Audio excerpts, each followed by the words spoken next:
Ramwadi police चौकीची धोकादायक भिंत अखेर हटणार असून पालिका आयुक्तांनी याची गंभीर दखल घेतली। पालखी मार्ग सुरक्षित करण्यासाठी हालचाली सुरू झाल्या आहेत। शेगावहून पंढरपूरकडे निघालेल्या श्री संत गजानन महाराजांच्या पालखी सोहळ्याचं सोलापूर जिल्ह्यात आगमन झाल्यानंतर सोलापुरात 2 दिवस मुक्काम असतो।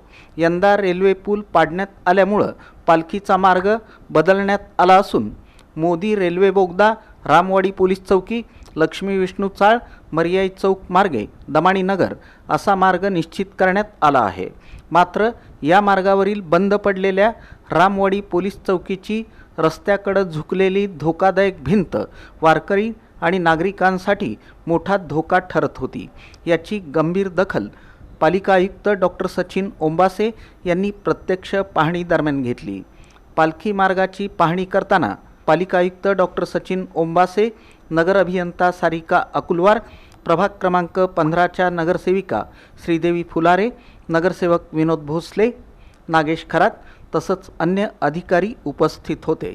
यावेळी नगरसेविका श्रीदेवी फुलारे यांनी आयुक्तांचं लक्ष धोकादायक भिंतीकडे वेधत तातडीनं कारवाईची मागणी केली। त्यानंतर संबंधित विभागाला त्वरित नोटीस काढून आवश्यक कार्यवाही करण्याच्या सूचना आयुक्तांनी दिल्याची माहिती श्रीदेवी फुलारे यांनी दिली। यावेळी नगरसेवक विनोद भोसले, नागेश खरात तसंच भाजप नेते दिलीप कोल्हे यांनीही पालखी मार्गावरील विविध अडचणी आयुक्तांसमोर मांडल्या। लाखो वारकऱ्यांच्या सुरक्षिततेच्या दृष्टीनं धोकादायक भिंत तातडीनं हटवून पालखी मार्ग सुरक्षित करण्याची मागणी स्थानिक नागरिकांकडूनही होत आहे। आता महापालिका प्रशासन या धोकादायक भिंतीवर किती वेगानं कारवाई करतं याकडे वारकरी आणि सोलापूरकरांचं लक्ष लागलं आहे।